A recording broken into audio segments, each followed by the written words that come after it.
สบายดีและสวัสดีพ่อแม่พี่น้องเอฟซีกันเบิดสู่คุสุคน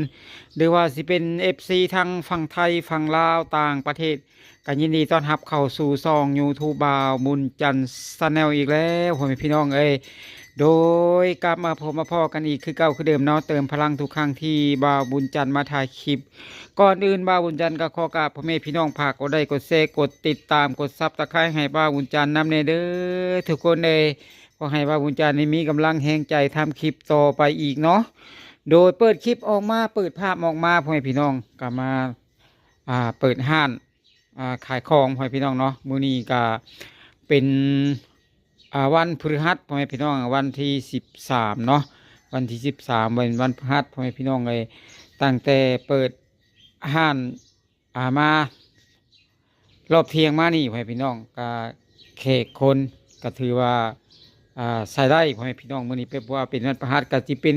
วันที่จบงานมาแล้วพ่อแม่พี่น้องเนาะทุกคนก็นับถือพ่อแม่พี่น้องเรียกว่าวันพฤหัสเนาะโดยมื้อนี้ก็เป็นขายดีเป็นพิเศษพ่อแม่พี่น้องตอนนี้ทางห้านของบาวจันทร์นี่ก็ขายเกือบเป็นบ่แล้วพ่อแม่พี่น้องเนาะโดยระหว่างสั้นวางนี้พ่อแม่พี่น้องมื้อก่อนเนาะที่บาวจันทร์ขายไปนี่ก็มีพวกเหล้าพ่อแม่พี่น้องหรือว่าเป็น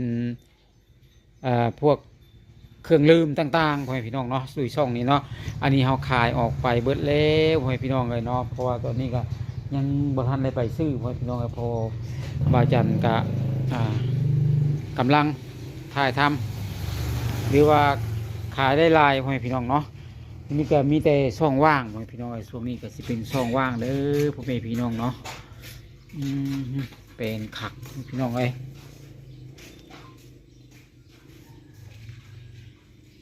ทีนี้ก็แถวนี้ก็แฟบพ่อแม่พี่น้อง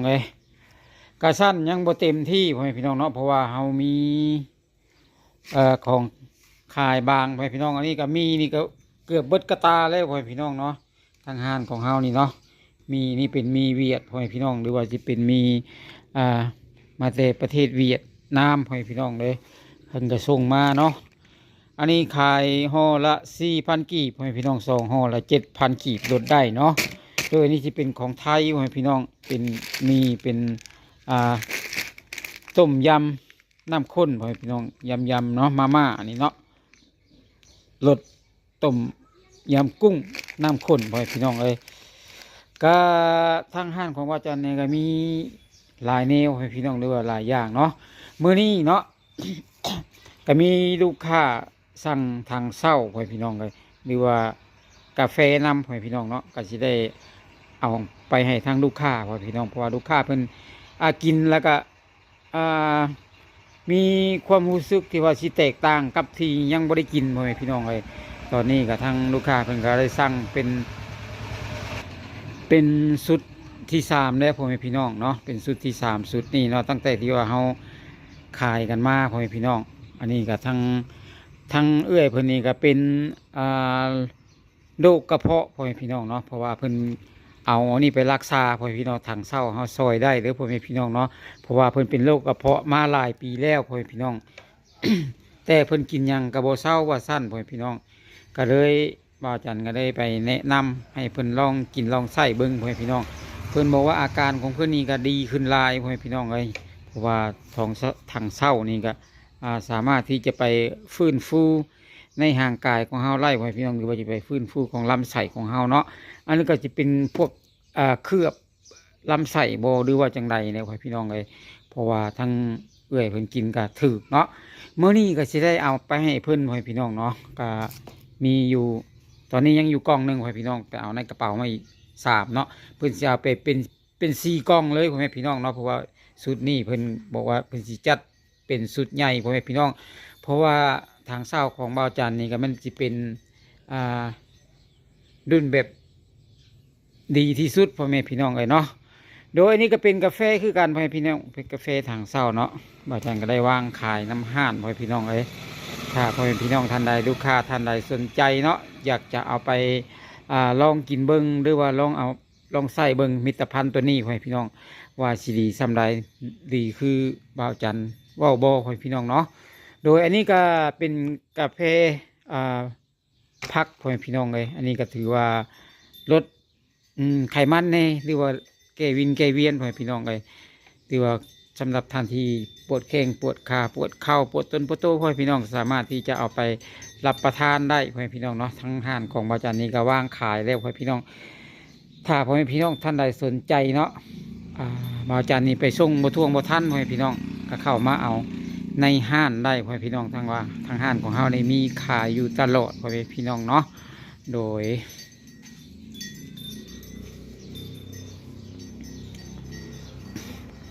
ทางห้านของเฮานี่ก็มีของขายพ่อแม่พี่น้องหรือว่าสิเป็นมาม่าหรือว่าสิเป็นมีไทยมีลาวมีเวียดพ่อแม่พี่น้องผสมประสานกันเนาะกันหลายยี่ห้อหลายรุ่นพ่อแม่พี่น้องเลยก็ทางห้านของเฮาก็มีจำหน่ายน้ำมันรถจักรนำเด้อพ่อแม่พี่น้องเนาะกวดใหญ่สำนี่พ่อแม่พี่น้อง35,000กีบเท่านั้นพ่อแม่พี่น้องถ้ากวดน้อยพ่อแม่พี่น้องเนาะน้ำหัวเสือกลางพ่อแม่พี่น้องก็กวดละ20,000กีบเท่านั้นพ่อแม่พี่น้องเลยถ้าพ่อแม่พี่น้องท่านใดสนใจเนาะ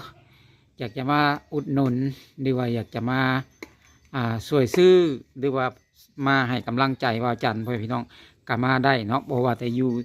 ประเทศใดหรือว่าอยู่เมืองใดพ่อแม่พี่น้องก็สามารถที่จะ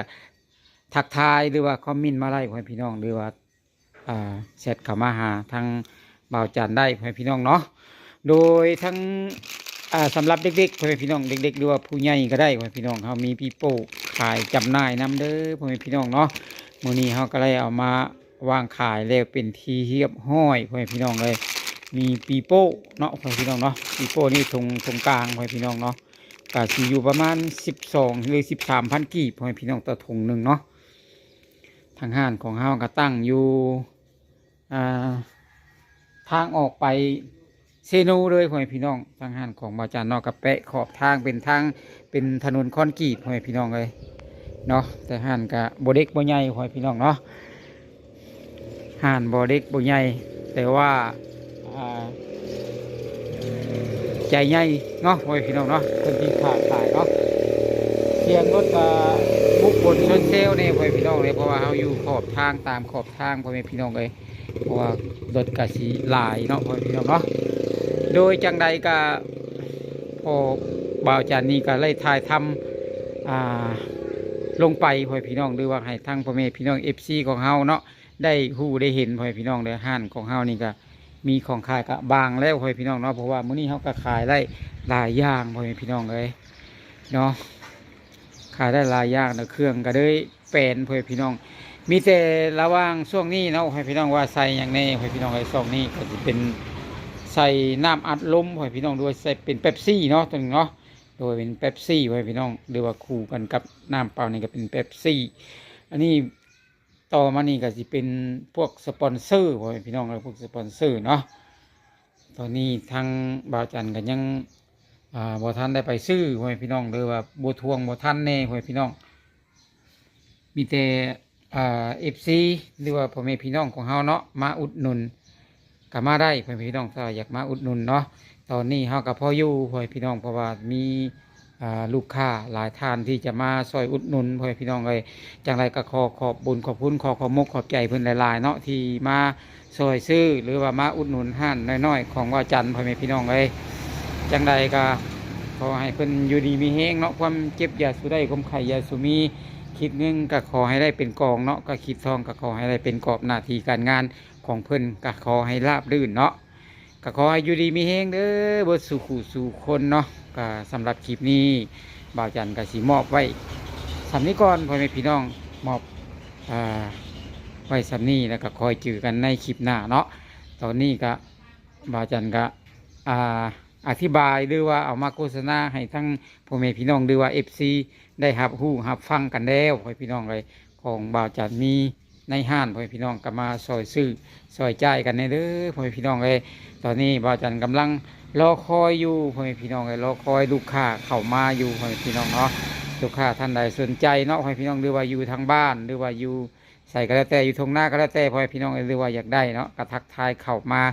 บ่าวจันก็ยินดีที่จะไปส่งให้คือกันพ่อพี่น้องหรือว่าจะเป็นน้ำอัดลมเนาะ รือว่าน้ำแข็งพ่อแม่พี่น้องน้ำแข็งก็มีขายเด้อพ่อแม่พี่น้องเนาะในตู้ฟิตนี่แหละพ่อแม่พี่น้องเอ้ยเจ้าสบายดี